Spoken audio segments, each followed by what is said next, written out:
ഇന്നത്തെ വചനചിന്തയ്ക്കായിട്ട് നമുക്ക് യോഹന്നാന്റെ സുവിശേഷം 9-ാം അധ്യായം അതിന്റെ 25-ാമത്തെ വാക്യം വായിക്കാം. യോഹന്നാൻ 9:25. യോഹന്നാൻ 9:25. അദ്ദേഹം പാപിയാണോ അല്ലയോ എന്ന് എനിക്ക് അറിഞ്ഞുകൂടാ. അയാൾ പറഞ്ഞു, ഒന്നെനിക്കറിയാം, ഞാൻ അന്ധനായിരുന്നു, എന്നാൽ ഇപ്പോൾ എനിക്ക് കാഴ്ചയുണ്ട്. ഹല്ലേലൂയ, സ്തോത്രം. ആത്മീക അന്ധത എന്നൊരു വിഷയത്തെ കുറിച്ച് ദിവസേന ചില വാക്കുകൾ പറഞ്ഞ് പ്രാർത്ഥിച്ചിരിക്കാൻ ദിവസേന താല്പര്യപ്പെടുകയാണ്. ഈ വിഷയം ഈ യോഹന്നാന്റെ സുവിശേഷം 9-ാം അധ്യായത്തിലെ ഈ ഒരു വേദഭാഗം നമുക്ക് എല്ലാവർക്കും വളരെ സുപരിചിതമായ വേദഭാഗമാണ്. യോഹന്നാന്റെ സുവിശേഷത്തിലുടനീളം ഏകദേശം അതിന്റെ ഒരു പകുതിയോളം അധ്യായങ്ങളിൽ യേശു കർത്താവ് താൻ ആരെന്ന് തന്നെ വെളിപ്പെടുത്തുന്ന വേദഭാഗങ്ങൾ നമുക്ക് കാണാൻ സാധിക്കുന്നത്. പറയുകയാണെങ്കിൽ ജീവന്റെ അപ്പമായിട്ടും അല്ലെങ്കിൽ ലോകത്തിന്റെ പ്രകാശമായിട്ടും ആടുകളുടെ വാതിലായിട്ടും നല്ലിടയനായിട്ടും ഞാൻ തന്നെ വഴിയും സത്യവും ജീവനുമാകുന്നു, അല്ലെങ്കിൽ എന്താണ് യഥാർത്ഥ മുന്തിരിവള്ളി ഞാനാകുന്നു, ഇങ്ങനെയുള്ള പല പ്രയോഗങ്ങളിലൂടെ തന്നെ വെളിപ്പെടുത്തുന്ന യേശുവിനെ നമുക്ക് കാണാനായിട്ട് സാധിക്കുന്നുണ്ട്. അതിന്റെ അവസാന ഭാഗങ്ങളിലോട്ട് പോകുമ്പോഴേക്കും തന്റെ മരണത്തെയൊക്കെയാണ് അവിടെ വിവരിക്കുന്നത്. എന്നാൽ ആദ്യ ഭാഗങ്ങളിൽ തന്നെ വെളിപ്പെടുത്തി തരുവാൻ ആഗ്രഹിക്കുന്ന യേശുവിനെ കാണാൻ സാധിക്കും. ഓരോ ഇൻസിഡന്റിലൂടെയും കർത്താവ് ചെയ്യുന്ന ഓരോ അത്ഭുതങ്ങളിലൂടെയും ചെറുതും വലുതുമായ അത്ഭുതങ്ങളിലൂടെ കർത്താവ് ചെയ്തുകൊണ്ടിരുന്നത് താൻ ആരെന്ന് തന്നെ വെളിപ്പെടുത്തി. ഹല്ലേലൂയ. ഒരാൾ സൗഖ്യമാക്കുമ്പോഴും ആ സൗഖ്യമാക്കുന്നവന്റെ ഉള്ളിൽ അവന് സൗഖ്യം മാത്രമല്ല കിട്ടുന്നത്, യേശു കർത്താവ് ആരാണ് എന്നുള്ള വലിയൊരു വെളിപ്പാട് പകർന്നു കൊടുക്കുന്ന യേശുവിനെ കാണാൻ സാധിക്കും. നമ്മുടെ ജീവിതത്തിൽ കർത്താവ് ചെയ്യാൻ ആഗ്രഹിക്കുന്നത് തന്നെയല്ലേ? ഹല്ലേലൂയ. ചെറുതും വലുതുമായ ഓരോരോ നന്മകൾ, ഫേവറുകൾ, സൗഖ്യമായിട്ടായിരിക്കാം, അല്ലെങ്കിൽ ഒരു വലിയ വിടുതലായിട്ടായിരിക്കാം, നന്മയായിട്ടായിരിക്കാം, അല്ലെങ്കിൽ നമ്മുടെ പ്രാർത്ഥനകൾക്ക് മറുപടിയായിട്ടായിരിക്കാം. എല്ലാ അനുഭവങ്ങളിലൂടെയും കർത്താവിനെ നമ്മൾ അറിഞ്ഞത്, എന്നാൽ പോലും കൂടുതൽ കർത്താവ് ആരെന്ന് നമ്മെ വെളിപ്പെടുത്തി തരാൻ ആഗ്രഹിക്കുന്ന ഒരു ദൈവത്തിന് എനിക്ക് തോന്നുന്നു ദൈവത്തിന് ഏറ്റവും കൂടുതൽ ഇൻട്രസ്റ്റ് ഉള്ള കാര്യം അതാണ്. കർത്താവ് ആരെന്ന് നമുക്ക് വെളിപ്പെടുത്തി തരിക. നാം കർത്താവിന് വേണ്ട പോലെ അറിഞ്ഞിട്ടുണ്ടോ എന്നുള്ളത് അപ്പൊ അവിടെ ഒരു ക്വസ്റ്റ്യൻ. ഹല്ലേലൂയ. ക്രിസ്തുവിനെ കുറിച്ച് എനിക്ക് എത്രമാത്രം അറിയാൻ കഴിഞ്ഞിട്ടുണ്ട്. രക്ഷകനാന്നറിയാം, എന്നെ വീണ്ടെടുക്കുന്നവനാന്നറിയാം, സ്തോത്രം. കർത്താവുമായിട്ട് എനിക്കൊരു നിത്യവാസമുണ്ടെന്നറിയാം. എന്നാൽ അതിലുപരിയായിട്ട് നമ്മുടെ ഉള്ളിൽ ഈ വചനം വായിച്ചപ്പോൾ എന്റെ ഹൃദയത്തിൽ വന്ന വലിയൊരു ആഗ്രഹം, കർത്താവെ ഞാൻ ഇന്നലെ അങ്ങയെ മനസ്സിലാക്കിയ പോലെയല്ല, അതിലുപരിയായിട്ട് ഒരു പടി കൂടി കർത്താവിനെ എനിക്ക് മനസ്സിലാക്കാൻ കഴിയണം. ആ ഒരു വെളിപ്പാട് എന്റെ ഉള്ളിൽ വരുമ്പോൾ മാത്രമേ കർത്താവിനെ എനിക്ക് അത്രമാത്രം സ്നേഹിക്കാൻ പറ്റത്തുള്ളൂ. ഹല്ലേലൂയ.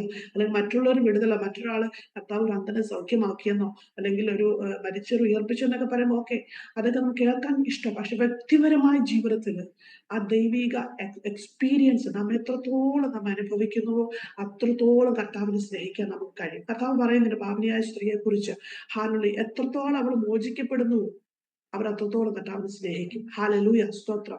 അപ്പൊ നാം തിരിച്ചറിയേണ്ടത് എവിടെയാ?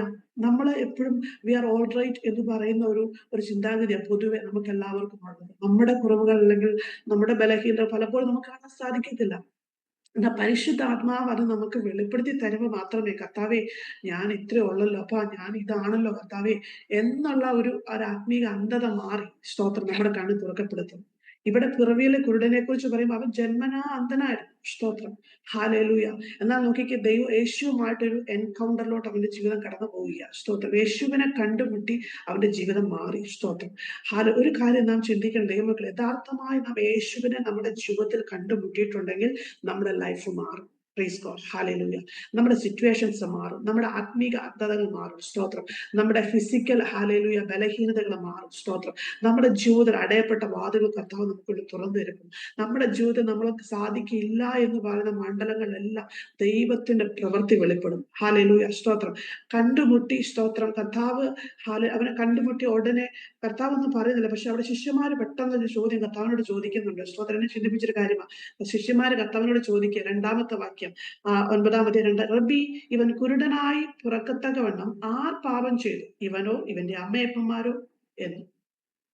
നോക്കിക്കേ, അവനെ കണ്ടപ്പോൾ അവനോടൊരു സഹതാപമോ അവനൊരു കൺസേണോ അവനൊരു ഹീലിംഗ് വേണം. കാരണം യേശുവിന്റെ കൂടെ നടക്കുന്ന ശിഷ്യന്മാര് യേശു ചെയ്ത അത്ഭുതങ്ങളും അടയാളങ്ങളൊക്കെ കണ്ട് നടക്കുന്നവരാ.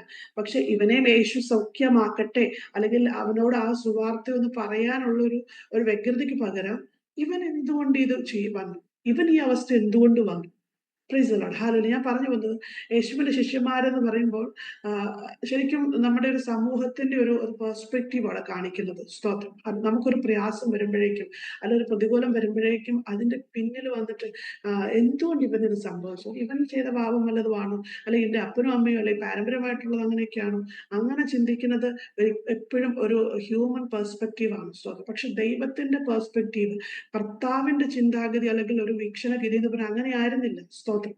കർത്താവ് പെട്ടെന്ന് പറയുന്നൊരു കാര്യമുണ്ട്, ഇവനോ ഇവന്റെ അമ്മയപ്പന്മാരോ ഒന്നുമല്ല ചെയ്തത്. സ്തോത്രം. പിന്നെ എന്താണ്? ദൈവത്തിന്റെ പ്രവൃത്തി ഇവനിൽ വെളിപ്പെടേണ്ടതിന്. Praise the Lord. Hallelujah. The works of God. ദൈവത്തിന്റെ പ്രവർത്തികൾ. ഹാലയിലൂയ. ദൈവം നമ്മളെ കുറിച്ച് ആഗ്രഹിക്കുന്നത് നമ്മുടെ ജീവിതത്തിൽ എന്ത് പ്രതിസന്ധികളുടെ മധ്യേ കർത്താവ് ആഗ്രഹിക്കുന്ന ഒരു കാര്യമാണ് ദൈവത്തിന്റെ പ്രവൃത്തിയാണ് വെളിപ്പെടണം. നമ്മളുടെ ജീവിതത്തിൽ വരുന്ന പ്രതികൂലങ്ങളുടെ മധ്യേ കർത്താവിനോട് പറയണം, ഹോളി സ്പിരിറ്റ് അങ്ങയുടെ പ്രവൃത്തി ഈ വിഷയത്തിൽ വെളിപ്പെടട്ടെ. ഹാലയിലൂയ. കാര്യം ദൈവം അറിയാതല്ല നമ്മുടെ ജീവിതത്തിൽ ചില പ്രതിസന്ധികൾ വരുന്നത്. അവൻ അന്ധനായി ജനിച്ചെങ്കിൽ ഹാലയിലൂയ പിതാവ് അറിയാതല്ല. പിന്നെ എന്തുകൊണ്ടാണ്? സ്തോത്രം. ദൈവത്തിന്റെ പ്രവൃത്തി അവിടെ വെളിപ്പെടേണ്ടതിനാ, അനേകരുടെ ഹൃദയത്തെ തുറക്കേണ്ടതിനാ, ഇവൻ അവന്റെ ഹൃദയത്തെ, അവന്റെ കണ്ണുകളെ, അവന്റെ ആത്മീയ അന്ധതകളെ തുറക്കേണ്ടതിനാ. സ്തോത്രം. ഹല്ലേലൂയ. കർത്താവ് പറഞ്ഞത് വളരെ ചിന്തിപ്പിക്കുന്ന കാര്യമാണ്. വർക്സ് ഓഫ് ഗോഡ്, ദൈവത്തിന്റെ പ്രവൃത്തികൾ വെളിപ്പെടേണ്ടതിന് ഈ ദിവസത്തിൽ നമ്മൾ പ്രാർത്ഥിക്കണം. നമ്മുടെ ജീവിതത്തിൽ എവിടെയെങ്കിലേക്ക് ഇരുളടഞ്ഞ മേഖലകൾ ഉണ്ടെങ്കിൽ പരിശുദ്ധാത്മാവോട് പറയണം, കർത്താവേ അങ്ങയുടെ പ്രവൃത്തി, ദ വർക്സ് ഓഫ് ഗോഡ്, കർത്താവെ ആ പ്രവൃത്തി എന്റെ ജീവിതത്തിലെ ഇന്ന ഏരിയയിൽ വെളിപ്പെടണം കർത്താവെ. ഹാലയിലൂയ. ഇരുൾ മൂടിയ പ്രകാശമില്ലാതെ കിടക്കുന്ന ആ വിഷയങ്ങളുടെ പറ്റി പരിശുദ്ധാത്മാവേ അങ്ങയുടെ പ്രവൃത്തി വെളിപ്പെടണമേ എന്നൊരു പ്രാർത്ഥന നമ്മുടെ ഹൃദയത്തിൽ ഉയരേണ്ടത് ആവശ്യമാണ്. സ്തോത്രം. ഹാലയിലൂയ. അങ്ങനെ കർത്താവ് ഇവിടെ പറയാൻ തക്കണം ഇവിടെയായിത്തീർന്നു. നമുക്ക് നോക്കി എന്നാൽ ചില സമയങ്ങളിൽ ഹാലയിലൂയ ദൈവത്തിന്റെ പ്രവൃത്തികൾ പെട്ടെന്ന് വെളിപ്പെടും നമുക്ക് കാണാൻ സാധിക്കുന്നില്ല. സ്തോത്രം. ഉദാഹരണം, അപ്പോസ്തലനായ പൗലോസിന്റെ ജീവിതത്തെ കുറിച്ച് പഠിക്കുമ്പോൾ താൻ എനിക്കറിയത്തില്ല, ബലഹീനതയെ കുറിച്ച് പലരും പല വ്യാഖ്യാനങ്ങൾ പറയുന്നുണ്ട്. എന്നാൽ പോലും വചനം പറയുന്ന ഒറ്റ കാര്യം ഞാൻ പറയാം. സ്തോത്രം. താൻ ഒരു ബലഹീനത വഹിക്കുന്നവനായിരുന്നു എന്ന് ദൈവവചനം വ്യക്തമായിട്ട് നമ്മൾ പറയുന്നുണ്ട്. 2 കൊരിന്ത്യർ 12-ാം അധ്യായത്തിൽ നമുക്ക് കാണാൻ സാധിക്കുന്നുണ്ട്. തന്റെ ശരീരത്തിൽ കുത്തുവാൻ സാത്താന്റെ ഒരു ദൂതനെ ഏർപ്പെടുത്തിയിരുന്നു എന്ന് പൗലോസോട് പറയാൻ സാധിക്കുന്നു. പൗലോസ് പറയുന്നത് ഇങ്ങനെയാ, ഞാൻ അത് നീങ്ങുവാൻ തക്കവണ്ണം ദൈവസന്നിധിയിൽ 3 വട്ടം പ്രാർത്ഥിച്ചു, 3 വട്ടം അപേക്ഷിച്ചു, പക്ഷെ എനിക്കതിന് വിടുതൽ കിട്ടിയില്ല. സ്തോത്രം. നോ എന്നായിരുന്നു ആൻസർ. പക്ഷെ അപ്പൊ കർത്താവ് പറഞ്ഞൊരു കാര്യമുണ്ട്. സ്തോത്രം. പൗലോസിനോട് ഹാലയിലൂയ. നോ, അല്ലെങ്കിൽ നീ സൗഖ്യമാക്കണേ എന്ന് പറഞ്ഞപ്പോ സൗഖ്യം കിട്ടിയില്ല. പക്ഷെ കർത്താവ് പറഞ്ഞൊരു കാര്യമുണ്ട്, എന്റെ കൃപ നിനക്ക് മതി, എന്റെ ശക്തി ബലഹീന തികഞ്ഞു വരുന്നു. സ്തോത്രം. ചില വിഷയങ്ങളുള്ള ബന്ധത്തിൽ ദൈവത്തിന്റെ മറുപടി ഇതാ. സ്തോത്രം. ഹാലയിലൂയ. എന്റെ കൃപ നിനക്ക് മതി, എന്റെ ശക്തി നിന്റെ ബലഹീന തികഞ്ഞു വരുന്നു. Price the Lord. ഹാലയിലൂയ. കർത്താവ് ചിലരോട് പറയുന്ന ഈ പകൽക്കാലം, സ്തോത്രം, എന്റെ കൃപ നിനക്ക് മതി, ഹാലയിലൂയ, എന്റെ ശക്തി, ഹാലയിലൂയ, അത് നിന്റെ ബലഹീനതകളിൽ തികഞ്ഞു വരുന്നത് എന്ന് പറഞ്ഞാലും സ്തോത്രം, അതിന് വിടുതലില്ല എന്നുള്ളതല്ല, ജയത്തോടെ നിന്നെ നടത്തുവാൻ ശക്തി. ഹാലയിലൂയ. നീ വിചാരിക്കുന്നതിലും അല്ല ചിന്തിക്കുന്നതിലും അപ്പുറമായിട്ട് നടത്തുവാൻ ആ ശക്തി ധാരാളമാണ്. ഒരു സൗഖ്യത്തിലും വലുതാ ശക്തി, ഒരു വിടുതലിലും വലുതാ ശക്തി. ഹാലയിലൂയ. ആ ശക്തി തരുന്ന സമാധാനവും സന്തോഷവും എന്ന് പറയുന്നത് മറ്റൊന്നിനും തരാൻ കഴിയാത്തതാ. അതുകൊണ്ട് ചില സമയങ്ങളിൽ ഹാലയിലൂയ, ഒരുപക്ഷെ ആളുകളെ പ്രാർത്ഥിക്കുന്ന വിഷയങ്ങൾ ഉണ്ടാകാം, അവിടെ നമുക്ക് വിടുതൽ കാണുന്നില്ലെങ്കിലും ഓർക്കണം, സ്തോത്രം, നാം കൃപയെ വഹിച്ചുകൊണ്ടിരിക്കുക. സ്തോത്രം. ഒരു സമയത്ത് ആ കൃപ ഹാലയിലൂയ നമ്മളെ പുറത്തു കൊണ്ടുവരും, ആ ശക്തി നമ്മളെ പുറത്തു കൊണ്ടുവരും. അതിനൊരു മാനിഫെസ്റ്റേഷൻ നമ്മുടെ ജീവിതത്തിൽ കാണുവാൻ ദൈവം നമ്മെ സഹായിക്കും. പൗലോസ് പറഞ്ഞൊരു കാര്യം, അതുകൊണ്ട് ബുദ്ധിമുട്ട്, ഉപദ്രവം, ഞെരുക്കം ഇവ സഹിക്കാൻ ഞാൻ ഇഷ്ടപ്പെടുന്നു എന്നാ പറയുന്നത്. സ്തോത്രം. ക്രിസ്തുവിന് വേണ്ടി ഇതൊക്കെ സഹിക്കാൻ ഇഷ്ടപ്പെടാൻ കാരണം കൃപയുടെ മഹത്വം മനസ്സിലാക്കിക്കൊണ്ടാണ്. അതുകൊണ്ട് ഈ പകൽക്കാലം നമ്മൾ മനസ്സിലാക്കണം, ഒരു വശത്ത് ഭാരങ്ങൾ, പ്രയാസങ്ങൾ, അല്ലെങ്കിൽ നാം ചിന്തിക്കാത്ത, നനയ്ക്കാത്ത, ഇഷ്ടപ്പെടാത്ത പല ബേർഡൻസ് നമ്മുടെ ജീവിതത്തിൽ ഉണ്ടാകാം. അപ്പോൾ ഒരു കാര്യം നാം മറക്കരുത്. സ്തോത്രം. കർത്താവിന്റെ കൃപ നമ്മുടെ കൂടെയുണ്ട്. നാം ആ കൃപയെ വഹിക്കുന്നു. ഒരുപക്ഷെ മറ്റുള്ളവർ കാണുന്നില്ലായിരിക്കാം, പ്രത്യക്ഷത്തിൽ നമുക്ക് തന്നെ അത് കാണാൻ സാധിക്കുന്നില്ലായിരിക്കാം. പക്ഷെ നാം തിരിച്ചറിയേണ്ട ഒരു വസ്തുതയുണ്ട്, ദൈവം തന്റെ കൃപ അധികമായി നമ്മൾ പകരുന്നുണ്ട്. സ്തോത്രം. ആ കൃപ പകരുന്നുകൊണ്ടാണ് നമ്മൾ നിലനിൽക്കുന്നത്. ആ കൃപ പകരുന്നുകൊണ്ട് അപ്പാ പിതാവേ എന്ന് പറഞ്ഞ കർത്താവിന്റെ സന്നിധിയിൽ പോയിരിക്കാൻ കഴിയുന്നത്. ആ കൃപ നമ്മളിൽ ഉള്ളത് കൊണ്ടാണ് കർത്താവിൽ ആശ്രയിക്കുവാൻ നമ്മൾ ഇടയാക്കുന്നത്. Praise the Lord. ഹല്ലേലൂയ. അതുകൊണ്ട് വിഷയം അങ്ങനെ ഇവിടെ താല്പര്യപ്പെടുക.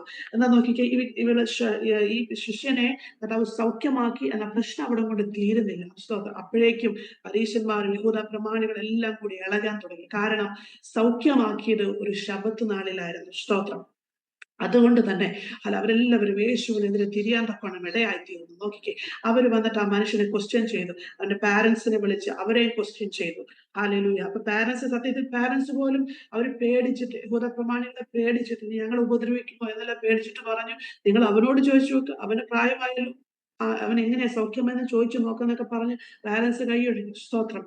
പക്ഷെ അപ്പോൾ അവൻ പറഞ്ഞൊരു മറുപടിയാണ് നമ്മൾ വായിച്ചത്. സ്തോത്രം. അവൻ പറഞ്ഞ മറുപടിയാ, ഈ യേശു അവൻ പാപിയോ അല്ലയോ എന്ന് എനിക്കറിയത്തില്ല, ഒന്നറിയുന്നു, ഞാൻ അന്ധനായിരുന്നു, ഇപ്പോൾ കണ്ണു കാണുന്നു. സ്തോത്രം. ഇപ്പോൾ കണ്ണു കാണുന്നു. സ്തോത്രം. അവന്റെ അവന്റെ അകക്കണ്ണും കർത്താവ് തുറന്നു. സ്തോത്രം. തുറന്നുള്ള ഭാഗങ്ങൾ വായിച്ചു വരുമ്പോൾ ഇവൻ പ്രവാചകനോ എന്നൊക്കെയും ആ അന്ധൻ പറയുന്നതായിട്ട് നമുക്കിവിടെ കാണാൻ സാധിക്കുന്നുണ്ട്. പക്ഷേ ഞാൻ പറഞ്ഞു വന്നത്, സ്തോത്രം, ഇവന്റെ കണ്ണ് തുറന്നു, അവിടെ നിന്ന് പലരുടെയും കണ്ണ് തുറന്നു. പക്ഷേ ഈ പരീശന്മാരുടെ കണ്ണ് തുറക്കാൻ ഇടയായി. അവർ അപ്പോഴും ചിന്തിച്ചുകൊണ്ടിരുന്നത് യേശു ദൈവമല്ല. ഹല്ലേലൂയ. ഇവൻ പാപിയായ ഒരു മനുഷ്യനെ ദൈവ പ്രമാണത്തെ തങ്ങളുടെ പ്രമാണത്തെ തെറ്റിച്ച, അല്ലെങ്കിൽ ശബത്തിൽ സൗഖ്യമാക്കിയത് മൂലം ജനത്തെ തെറ്റിച്ചു കൊണ്ടുപോകുന്ന ആരൊക്കെയാണെന്നുള്ള വലിയൊരു ഒരു ഇതിലോട്ട് അവരുടെ ആത്മീയ കണ്ണിനെ പിശാച് അടച്ചു. സ്തോത്രം. Price the Lord. ഹല്ലേലൂയ. അതിന്റെ കാരണം എന്ന് പറയുന്നത് ഒരുപക്ഷെ അവർ തന്നെ ചിന്തിച്ചു കാണും. സ്തോത്രം. ഞങ്ങൾ എന്തൊക്കെ വലിയ സംഭവം. സ്തോത്രം. ഒരു അഹങ്കാരത്തിന്റെ സ്പിരിറ്റ് ഒരുപക്ഷെ അവരെ ആത്മീയ കണ്ണ് മൂടാൻ തക്കവണ്ണം ഇടയായി തീർന്നിട്ടുണ്ടാകാം. അതല്ലെങ്കിൽ റിബല്യസ് ആയിട്ടുള്ള ചില സ്പിരിറ്റുകൾ. സ്തോത്രം. നമുക്കറിയത്തില്ല എന്തെല്ലാം പല കാരണങ്ങൾ അതിന്റെ പിന്നിലുണ്ടാകാം. സ്തോത്രം. നമുക്ക് ദൈവത്തിന് നമ്മൾ ഏൽപ്പിച്ചു കൊടുക്കാം. കർത്താവേ, പലപ്പോഴും ദൈവത്തിന്റെ അരുളപ്പാടുകള്, ദൈവത്തിന്റെ അല്ലെങ്കിൽ പരിശുദ്ധാത്മാവിന്റെ ഇടപെടലുകള് നമ്മൾ ഇതുപോലെയുള്ള ഏതെങ്കിലുമൊക്കെ ആത്മീയ അന്ധതകൾ ഉപയോഗിച്ച് നാം അതിനെ, സ്തോത്രം, പ്രിവെന്റ് ചെയ്തിട്ടുണ്ട്. ഈ പകൽക്കാലം പരിശുദ്ധാത്മാവിനോടൊന്ന് പറയാം, കർത്താവേ, അതിൽ നിന്ന് എന്നെ ഒന്ന് വിടുവിക്കണമേ. കൂടുതലായിട്ട് കർത്താവേ എന്റെ സ്പിരിച്വൽ ഐസ് ഓപ്പൺ ആക്കണമേ. അങ്ങേ കൂടുതൽ അറിയുവാൻ, ഒരു ദൈവ പ്രവൃത്തിയെ തടയാൻ തക്കവണ്ണം ഞാനോ എന്റെ പ്രിയപ്പെട്ടവർ അല്ലെങ്കിൽ ഞങ്ങൾ ആരെങ്കിലും കാരണമായിട്ടുണ്ടെങ്കിൽ കർത്താവേ, ദൈവം അറിയാതെ ഹല്ലേലൂയ അതിനെ തുറക്കാൻ ആർക്കും കഴിയത്തില്ല. കാര്യം ദൈവത്തിന്റെ വർക്കാണ് അവിടെ മാനിഫെസ്റ്റ് ചെയ്യേണ്ടത്. അതുകൊണ്ട് എന്നെ ഏൽപ്പിച്ചു തരുന്നു, എന്റെ കുടുംബത്തെ ഏൽപ്പിച്ചു തരുന്നു കർത്താവേ എന്നൊരു പ്രാർത്ഥന നമ്മുടെ ജീവിതത്തിൽ ഉണ്ടാകട്ടെ. സ്തോത്രം. ഒരുപക്ഷെ പലതരത്തിലുള്ള അഹങ്കാരങ്ങള്, അല്ലെങ്കിൽ റിബല്യസ് ആയിട്ടുള്ള സ്പിരിറ്റുകള്, അല്ലെങ്കിൽ നാം അറിയാതെ ചെയ്യുന്ന എന്തെങ്കിലുമൊക്കെ പാപപ്രവർത്തികള്, അതുമല്ലെങ്കിൽ എന്തിനോടൊക്കെയുമുള്ള ഭയങ്ങൾ. സ്തോത്രം. അവരെ സംബന്ധിച്ച് ആ പ്രിയപ്പെട്ടവരെ സംബന്ധിച്ച് ഭയമുണ്ടായിരുന്നു. അതായത് തന്റെ പാരന്റ്സിനെ സംബന്ധിച്ച്, അല്ലെങ്കിൽ യഹൂദ പ്രമാണികളെ കൂടെ നിൽക്കുന്ന പലർക്കും ഒരുപക്ഷെ യേശുവിനെ അറിയാമായിരിക്കും. പക്ഷെ സമൂഹത്തെ കുറിച്ചുള്ള ഭയം, മറ്റുള്ളവർ എന്ത് വിചാരിക്കും, ഈ യേശുവിന്റെ പുറകെ പോയിട്ടുണ്ടെങ്കിൽ മറ്റുള്ളവർ, അല്ലെങ്കിൽ ഞങ്ങളുടെ പ്രസ്റ്റീജ്, ഞങ്ങളുടെ പൊസിഷൻ, അങ്ങനെയൊക്കെയുള്ള ചില ഭയങ്ങൾ അവർ വേട്ടയാടിക്കൊണ്ടിരുന്നു. അതെല്ലാം ഈ ഒരു ആത്മീക അന്ധതയിൽപ്പെടുന്ന കാര്യങ്ങളാണ്. സ്തോത്രം. എന്നാൽ ഈ പകൽക്കാലം പരിശുദ്ധാത്മാവ് ഇതിനെല്ലാം പൊളിക്കട്ടെ. സ്തോത്രം. അങ്ങനെയുള്ള സാഹചര്യങ്ങളൊന്നും നമ്മൾ അറിയാതെ ഒന്നും നമ്മുടെ ജീവിതത്തിൽ വരാൻ ദൈവം ഇടയാക്കരുത്. സ്തോത്രം. അതിനെങ്ങനെ നമുക്ക് പുറത്തു വരാം? ഒന്നാമത്തെ കാര്യം എന്ന് പറയുന്നത്, ദൈവസനെ നാം സമയത്തെ ചിലവഴിക്കാൻ തക്കണം ഇടയായിത്തീരണം. ദൈവവചനത്തെ നമ്മുടെ ജീവിതത്തിൽ അപ്ലൈ ചെയ്യാൻ തക്കണം ഇടയായിത്തീരണം. എപ്പോഴും ദാവീദ് പറയുന്നത് പോലെ, ഞാൻ വചനം കണ്ടെത്തി ഭക്ഷിച്ചു. നമുക്ക് ഓരോ സാഹചര്യത്തിലും നമുക്ക് വേണ്ട കാര്യങ്ങളെ ഈ പുസ്തകത്തിലുണ്ട്. ഈ പുസ്തകത്തിൽ ഇല്ലാത്ത ഒന്നുമില്ല. സ്തോത്രം. നമുക്ക് വേണ്ടതിനെ കണ്ടെത്തി ഭക്ഷിക്കുവാൻ, അതിനെ നമ്മുടെ ആഹാരമാക്കുവാൻ ദൈവം നമ്മെ സഹായിക്കട്ടെ. ദൈവവചനത്തെ വായിക്കുന്നതോടൊപ്പം അതിനെ ലിസൺ ചെയ്യുവാനും. സ്തോത്രം. ആ പിറവിയിലെ അവൻ അനുസരിച്ചതുകൊണ്ട് അവന്റെ ജീവിതത്തില്, സ്തോത്രം, പിറവിയിലെ കുരുടനായ ആ മകൻ അവന് വിടുതലുണ്ടായത്. കർത്താവ് പറഞ്ഞത് ഒരുപക്ഷെ അവന് ചിന്തിക്കാം, ഇതെന്ത് ബുദ്ധിശൂന്യമായ കാര്യം പറയുന്നത്. സ്തോത്രം. കർത്താവ് അവിടെ തുപ്പിയിട്ട് ആ തുപ്പിലെടുത്ത് കണ്ണി തേച്ചിട്ട് പോയി കഴുകാൻ പറയുന്നു. സ്തോത്രം. അവന്റെ ബുദ്ധിക്ക്, ലോജിക്ക് ഉപയോഗിച്ച് ചിന്തിച്ചിട്ടുണ്ടെങ്കിൽ ഒരിക്കലും നടക്കാത്തൊരു കാര്യം. അവന് വേണേൽ റിബല്യസ് ആയിട്ട് അവിടെ നിൽക്കാമായിരുന്നു. സ്തോത്രം. എന്തൊരു കഷ്ടമായത്. കർത്താവ് ഒരുപക്ഷെ ഒന്ന് നോക്കിയാൽ, കർത്താവ് അല്ലെങ്കിൽ ഒന്ന് തൊട്ടാൽ, കർത്താവ് ഒന്ന് പറഞ്ഞാൽ സൗഖ്യമാകുന്ന വിഷയമുള്ളൂ. പക്ഷെ തികച്ചും എന്താ പറയാ, ബുദ്ധിക്ക് നിരക്കാത്തൊരു കാര്യമാണ് കർത്താവ് അവിടെ പറയുന്നത്. സ്തോത്രം. അവന്റെ സൗഖ്യത്തെ കുറിച്ച്. ചില സമയങ്ങളിലുള്ള ദൈവ പ്രവൃത്തികൾ ഇങ്ങനെയാണ്. പക്ഷെ നമുക്ക് വേണ്ട ഒരു ഹൃദയം, ജസ്റ്റ് ഒബേ, കർത്താവിന് അനുസരിക്കുക, ചോദ്യം ചെയ്യാതെ അനുസരിക്കാനുള്ള ഒരു ഹൃദയം നമുക്ക് വേണ്ടത്. സ്തോത്രം. അതാ ദൈവപ്രവൃത്തിയെ വിളിച്ചു വരുത്തുന്നത്. അല്ലെങ്കിൽ എങ്ങനെയാ കർത്താവ് ഇങ്ങനെ പോരെ, ഇങ്ങനെ പോരെ, നമ്മൾ വിളിച്ച, അല്ലെങ്കിൽ നമ്മൾ വരച്ച ഇതിലോട്ട് ദൈവം വരണമെന്ന് വിചാരിച്ചിട്ടുണ്ടെങ്കിൽ ഒരിക്കലും നടക്കുന്ന കാര്യമല്ല. പക്ഷെ ദൈവം പറയുന്നത് ഒരുപക്ഷെ നമ്മുടെ ബുദ്ധിക്ക്, അല്ലെങ്കിൽ നമ്മുടെ മറ്റുള്ള സമൂഹത്തിന് മുമ്പിലേക്ക് പൊട്ടത്തരമായി തോന്നിയാൽ പോലും ജസ്റ്റ് ഒബേ. ഒബേ. ഹല്ലേലൂയ. കർത്താവിനെ അനുസരിക്കാനുള്ള ഹൃദയം. അവൻ അതനുസരിച്ചു. മറ്റാരും നോക്കിയില്ല. കാര്യം അവനെ സംബന്ധിച്ച് അവന്റെ സൗഖ്യമായിരുന്നു വലുത്. അവൻ അനുസരിക്കാൻ തയ്യാറായപ്പോ ദൈവപ്രവൃത്തി അവന്റെ ജീവിതത്തിൽ വെളിപ്പെടാൻ തക്കവണ്ണം വെടിയായിത്തീരുന്നു. അടുത്തതായിട്ട് വേണ്ടത് ഹല്ലേലൂയ, നമ്മൾ സത്യസന്ധരായിരിക്കുക. നമ്മുടെ സാഹചര്യം എന്തായാലും, നമ്മുടെ സ്പിരിച്വാലിറ്റി എന്താണെങ്കിലും ദൈവസന്നിധി വരുമ്പോൾ സ്തോത്രം, നമ്മൾ എന്ത് ചെയ്യണം? നമ്മൾ ഓണസ്റ്റ് ആയിരിക്കണം, സത്യസന്ധരായിരിക്കണം. നമ്മുടെ സ്പിരിച്വൽ കണ്ടീഷൻ ദൈവസന്നിധി തുറന്ന് പറയണം. സ്തോത്രം. ഹല്ലേലൂയ. ചില സമയങ്ങളിൽ ഞാൻ ചെയ്യുന്നൊരു കാര്യം വസ്തു, ചില സമയങ്ങളിൽ മനസ്സ് വല്ലാതെയും ഭാരപ്പെടുക. ചില സമയം ഞാൻ ദൈവസന്നിധി ഒറ്റ കാര്യമുള്ള, കർത്താവെ ചേഞ്ച് മീ ലോർഡ്. ഹല്ലേലൂയ. വേറെ ഒന്നും ഞാൻ പറയത്തില്ല. സ്തോത്രം. കർത്താവെ എന്നെ ഒന്ന് ചേഞ്ച് ചെയ്യണേ. ഹല്ലേലൂയ. ആ ഒരു വാക്ക് മതി. നമ്മൾ എഴുന്നേൽക്കുമ്പോൾ നമ്മൾ ആള് മാറിയിട്ട് എഴുന്നേക്കത്തുള്ളൂ, ഭാരം മാറിയിട്ട്, പ്രയാസം മാറിയിട്ട് എഴുന്നേക്കത്തുള്ളൂ. സ്തോത്രം. അതുകൊണ്ട് ദൈവസന്നിധി കേൾക്കപ്പെട്ട വചനത്തിന് മുൻപാകെ നമ്മെ സമർപ്പിക്കാം. ഹല്ലേലൂയ. ആത്മീയ അന്ധതകളെ നമ്മളെ മൂടരുത്. സ്തോത്രം. നമ്മുടെ പ്രിയപ്പെട്ടവരെ മൂടരുത്. ദൈവത്തിന്റെ ചില പ്രവർത്തികൾ നമ്മുടെ പ്രിയപ്പെട്ടവരുടെ ജീവിതത്തിൽ വെളിപ്പെടാൻ തക്കവണ്ണം കർത്താവേ, എന്റെ സ്പിരിച്വൽ ഐസ്, കർത്താവേ, എന്റെ ഹൃദയത്തെ നമ്മൾ ഓപ്പൺ ചെയ്യണമെന്ന് ഒരു പ്രാർത്ഥന നമ്മുടെ ജീവിതത്തിൽ ഉണ്ടാവട്ടെ. ഈ വചനങ്ങളാൽ കർത്താവ് നമ്മെ എല്ലാവരെയും അനുഗ്രഹിക്കട്ടെ. ആമേൻ.